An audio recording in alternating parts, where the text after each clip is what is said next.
Halo sobat, jumpa lagi menghadirkan kisah Pelangi di Atas Langit Singasari. Selamat menikmati, salam budaya.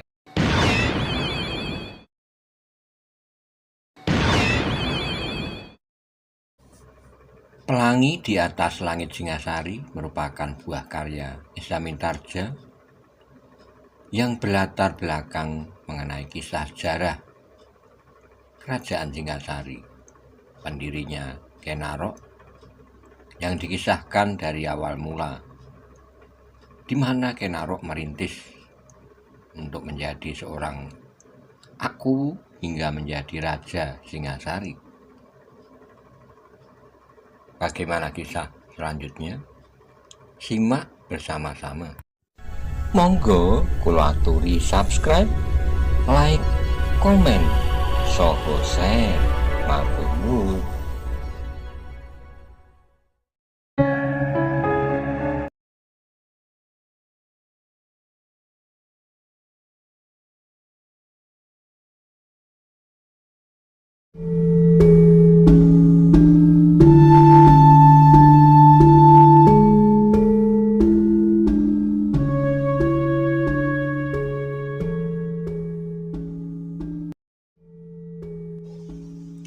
Karena itu dipegangnya trisula itu dengan tangan kirinya, sedangkan tangan kanannya dengan tangkas menangkis tiap serangan dan bahkan beberapa kali untuk menyerang lawannya.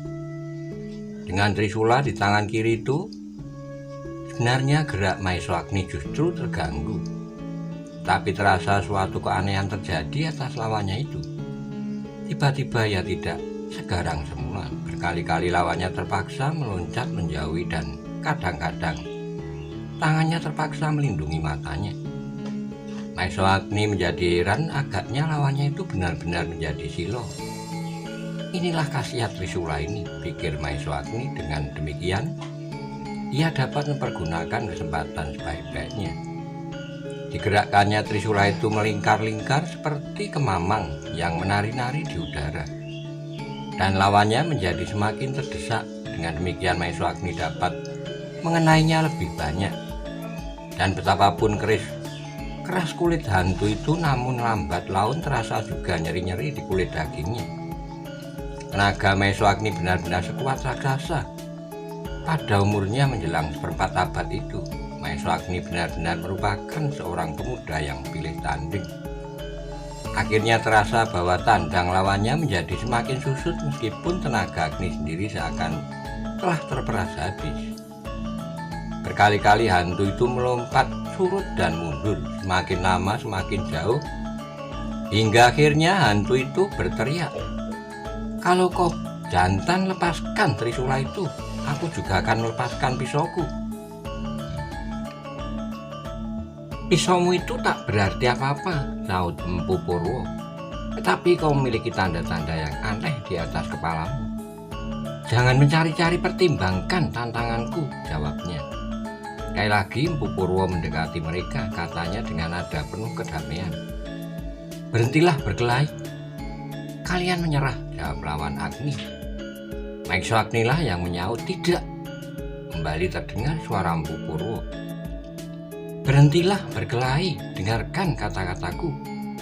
Suaranya seakan-akan mengandung suatu wibawa yang agung. Maesha Agni adalah muridnya, sehingga ia sama sekali tidak dapat berbuat lain daripada menghentikan perkelahian. Tetapi tidak saja Maesha Agni yang terpengaruh oleh kata-kata itu. Bahkan lawannya pun tiba-tiba meloncat mundur, sehingga dengan demikian pertempuran pun menjadi terhenti karenanya. Empu Purwo melangkah semakin dekat di antara kedua lawan itu. Katanya kemudian, "Kisanak, kau memiliki tanda-tanda yang khusus pada dirimu. Karena itu aku dapat mengenalmu." "Kau kenal aku?" sahut hantu itu. "Ya," jawab Empu Purwo. "Aku adalah penjaga padang rumput ini. Sarto moro sarto mati, jalmo moro jalmo mati. Aku lubangi tengkuknya dan aku hisap darahnya. Tapi beberapa orang menemukan kurbanmu tanpa mengenakan pakaiannya.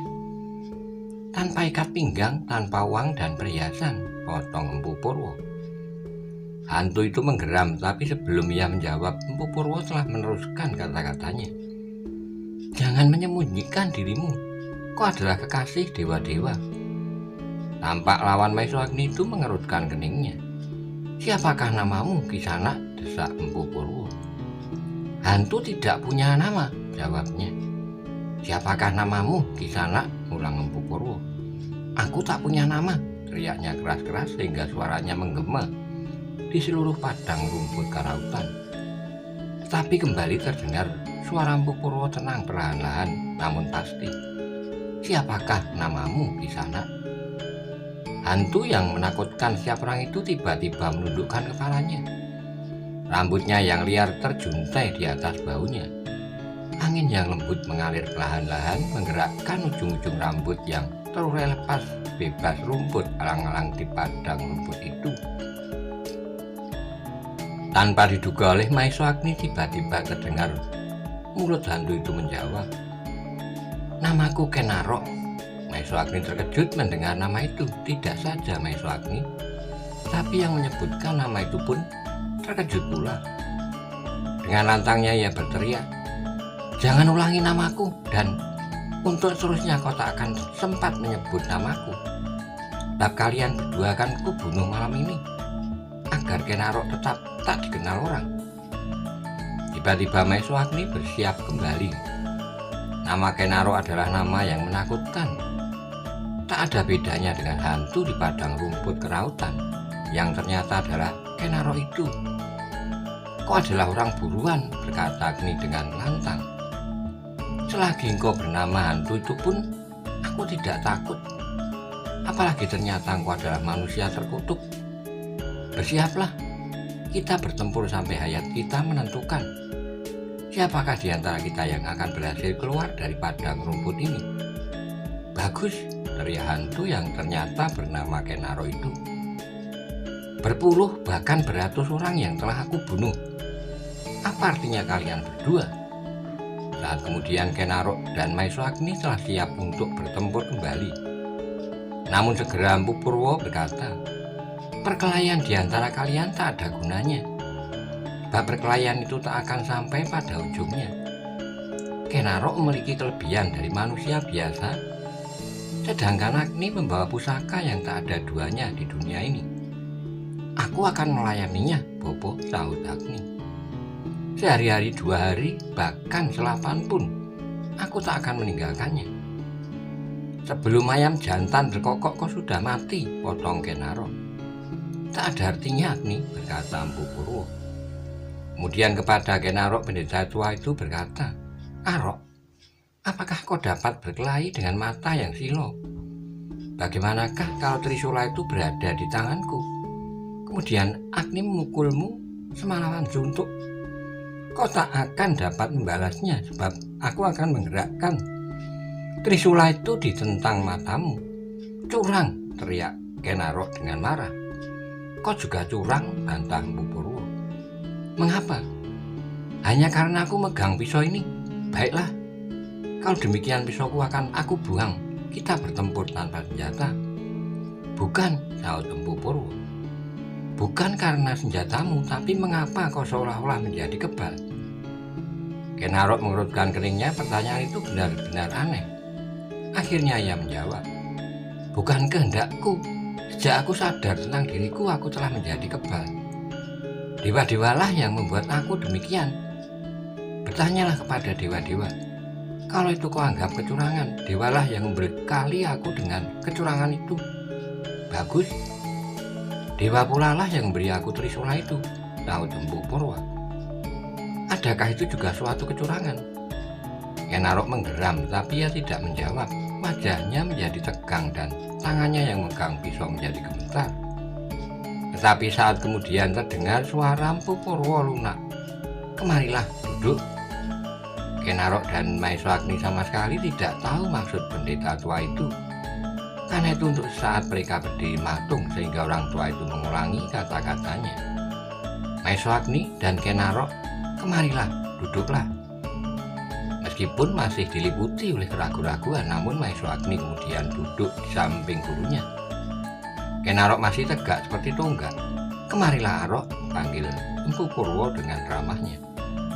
Seperti orang yang kehilangan kesadaran, Ken Arok melangkah 2 langkah maju. Kemudian menjatuhkan dirinya di samping pendeta tua itu.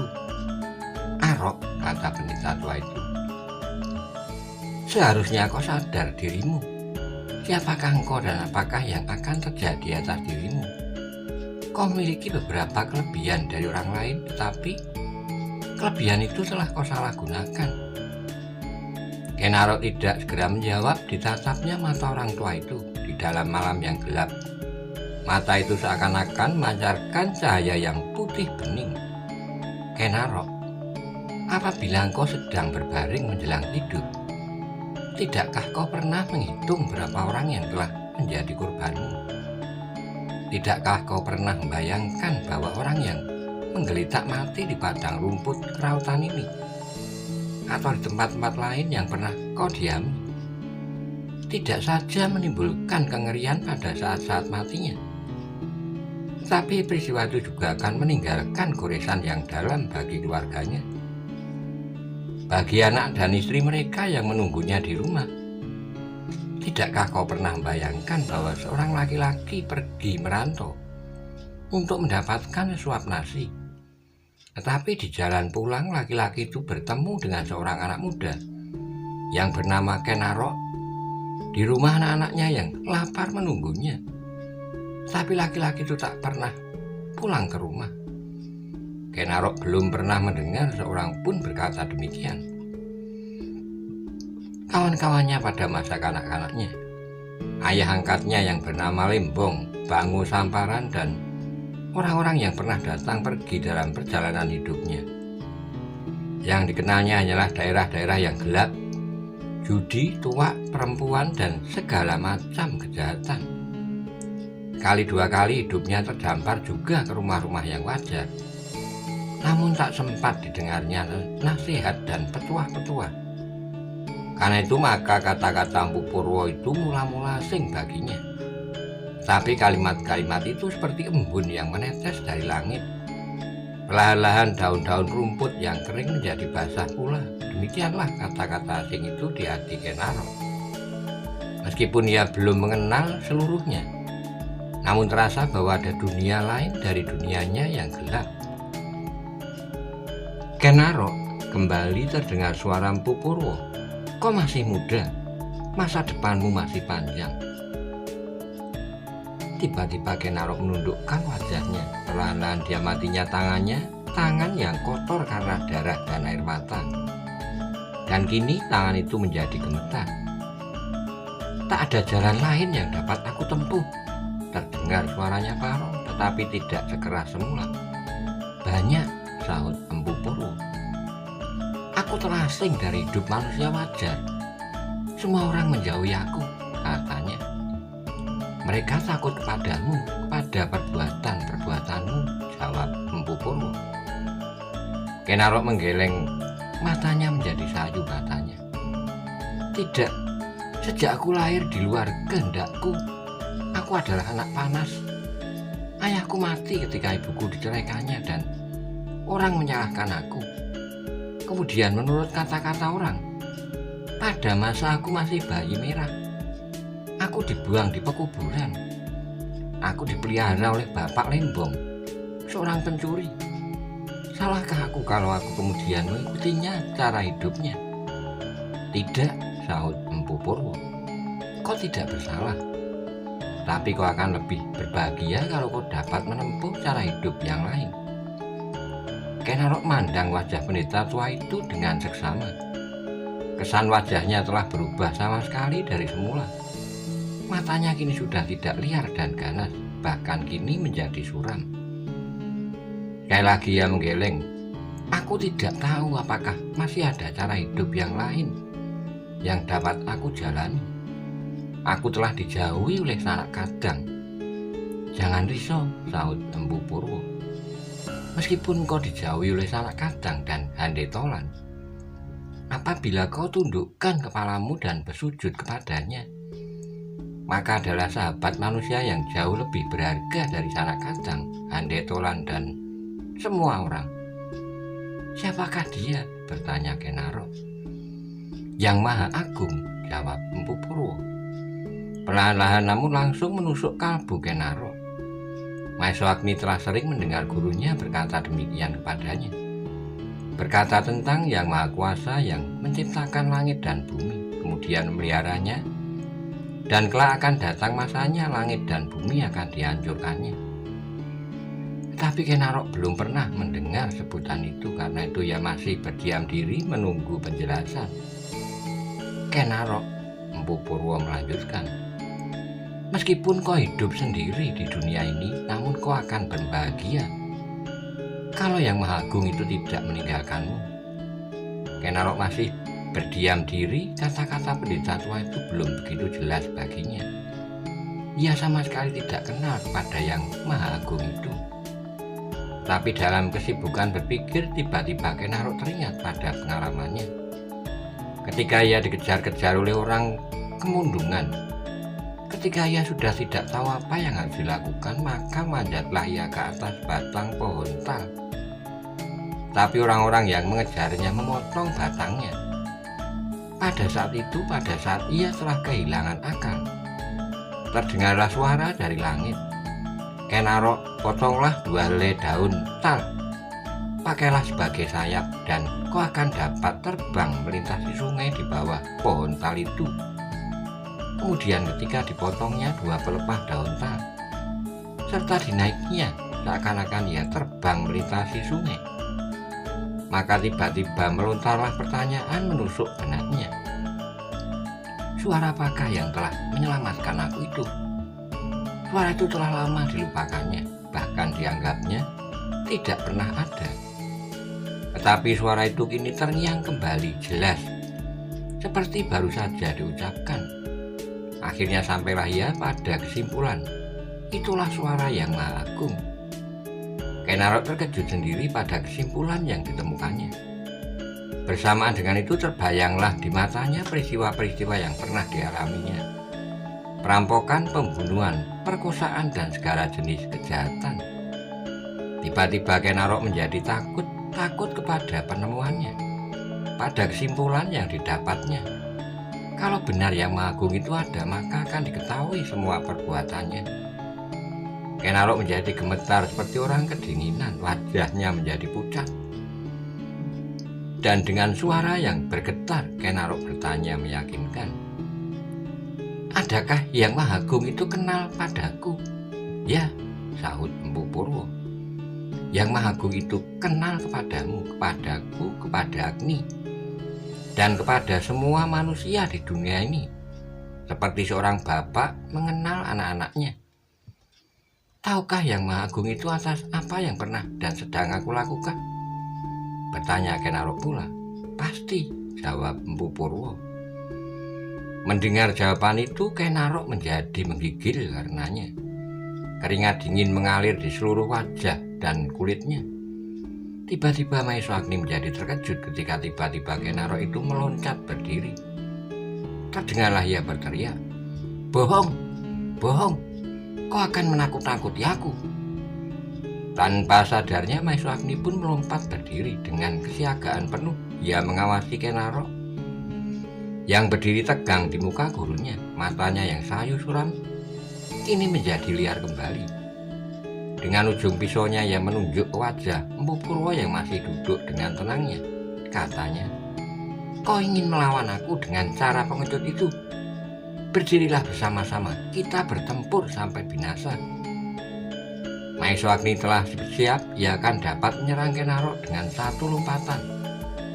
Tapi ketika hampir saja ia melompat menyerang, sekali lagi ia terkejut. Dilihatnya Kenaro itu melompat mundur dan tiba-tiba hantu padang rumput kerautan itu mutar tubuhnya dan berlari sekencang-kencangnya seperti kuda lepas dari katanya. Saat Agni diam matung, namun kemudian ia pun meloncat mengejar hantu yang mengerikan itu. Tapi tiba-tiba langkahnya terhenti karena suara gurunya, "Agni, biarkan ia lari, marilah." Sekali lagi Agni tidak dapat memahami tindakan gurunya. Kenaro adalah orang buruan yang berbahaya, apakah orang itu akan dilepaskannya? Tapi Maeswagni berhenti juga dengan wajah yang tegang karena pertanyaan-pertanyaan yang bergelut di dadanya. Ia berjalan tergesa-gesa mendekati gurunya. "Bopo," katanya terbata-bata, "mengapa orang itu kita biarkan pergi?" Empu Purwo menarik napas perlahan-lahan. Orang tua itu berdiri. "Marilah kita lanjutkan perjalanan kita," berkata orang tua itu.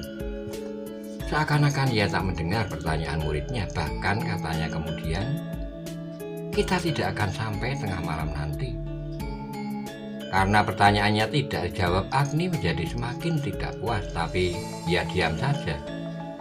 Ia pun kemudian berjalan di samping gurunya. Sekali-kali matanya dilemparkan jauh ke belakang tabir kelamnya malam.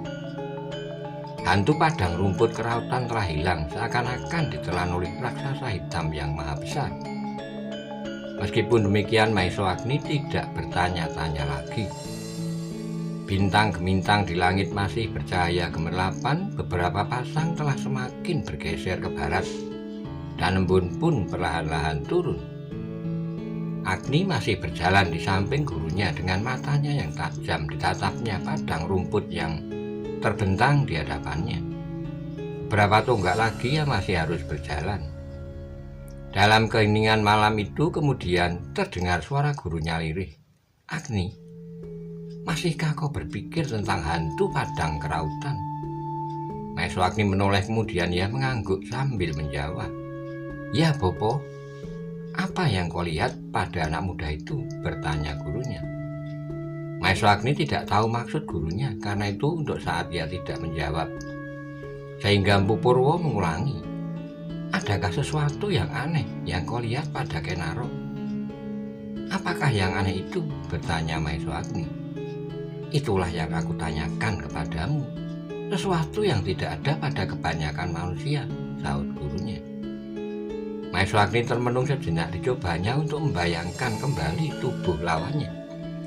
Dada yang bidang, sepasang tangan yang kokoh kuat, rambut yang liar berjuntai sampai ke pundaknya, dan wajahnya yang tampan namun penuh kekasaran dan kekerasan.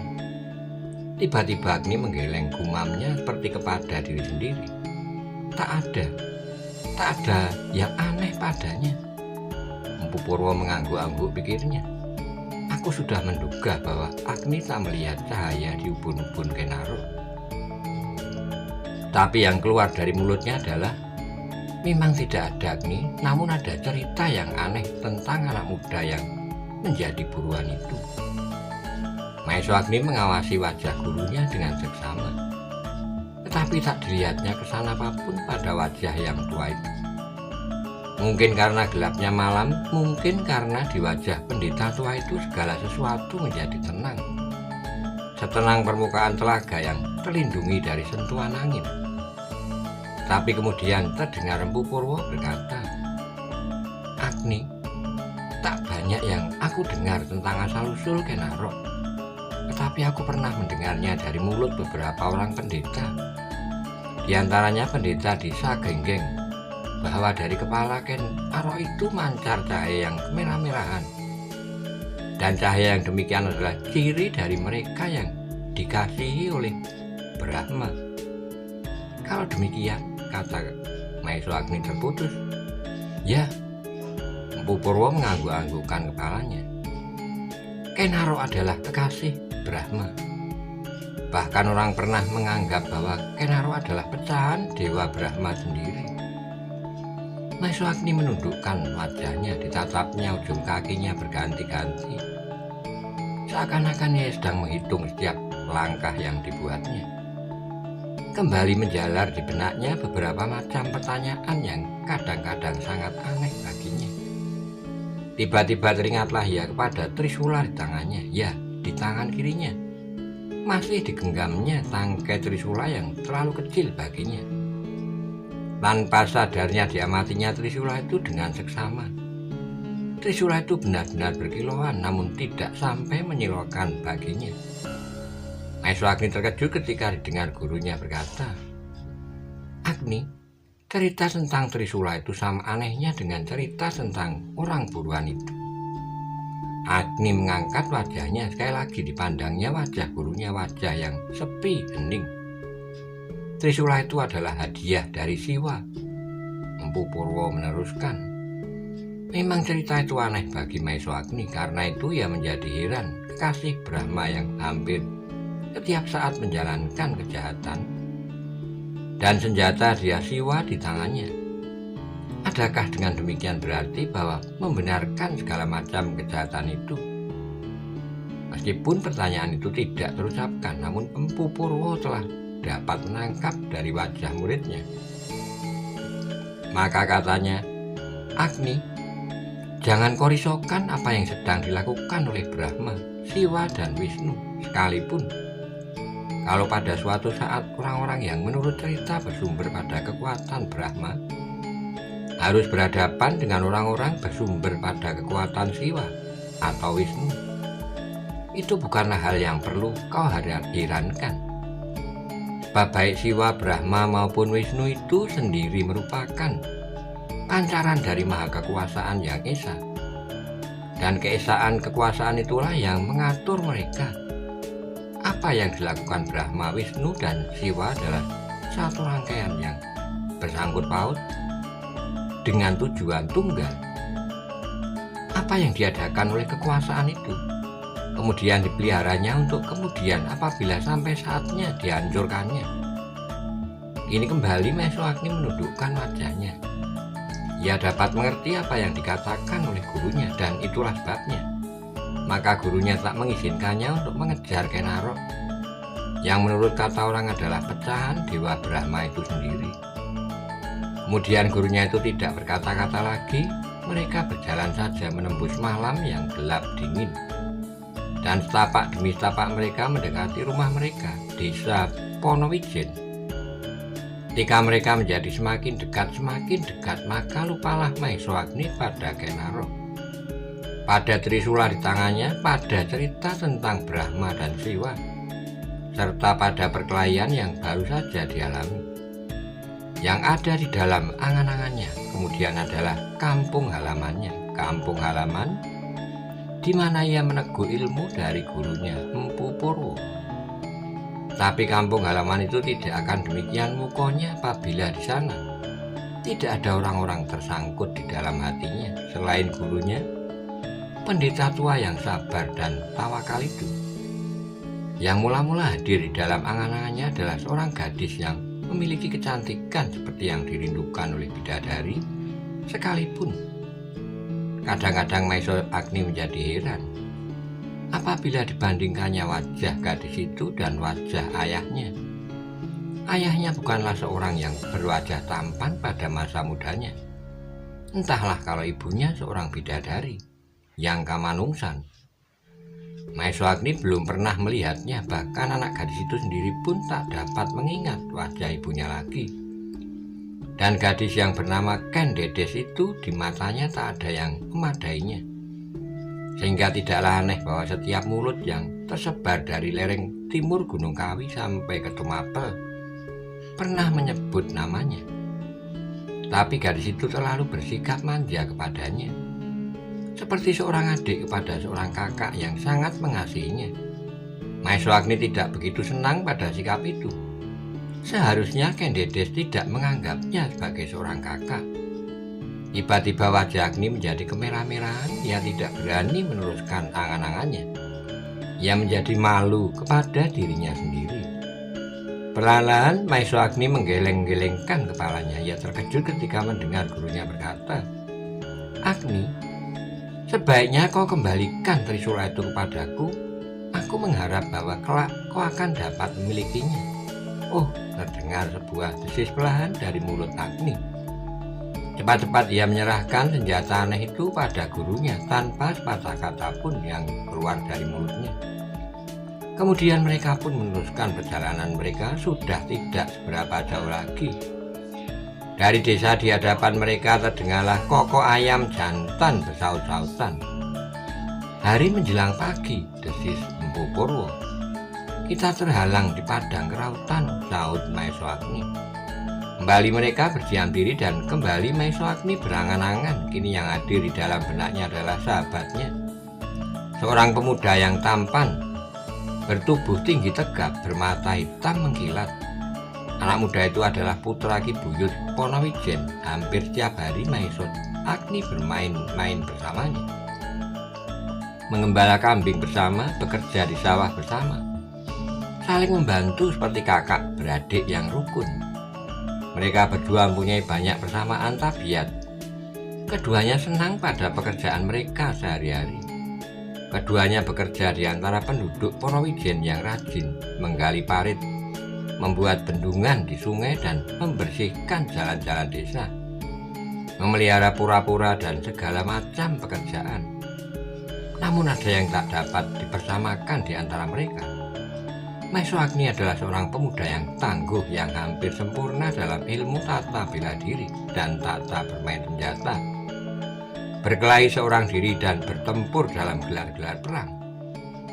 Sedangkan Wiroprono, anak muda putra Ki Buyut Ponowijen, adalah seorang anak muda yang tak banyak perhatiannya pada ilmu tata bela diri, meskipun dipelajarinya serba sedikit dari ayahnya.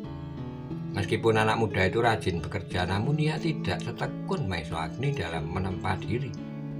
Meskipun demikian, karena Agni tidak biasa menunjukkan kelebihannya, keduanya dapat bergaul dengan rapatnya. Mereka masuki desa mereka pada saat cahaya merah membayang di timur. Di telinga mereka masih menghambur suara kokok ayam jantan bersaut-sautan. Kali-kali terdengar pula gerit senggot orang menimba air dari perigi-perigi di belakang rumah mereka. Ketika mereka Mpu Purwo dan Maesha Agni masuki halaman rumah mereka yang dikelilingi oleh pagar batu, setinggi orang mereka melihat api menyala di ujung dapur. "Ken Dedes sudah bangun," berkata Mpu Purwo perlahan. Maesha Agni tidak menjawab. Sejak semula ia sudah menyangka bahwa Ken Dedes dan para endanglah yang sedang merebus air sambil menunggu kedatangan mereka. Sekali mereka berjalan melingkari pertamanan di tengah-tengah halaman yang luas itu.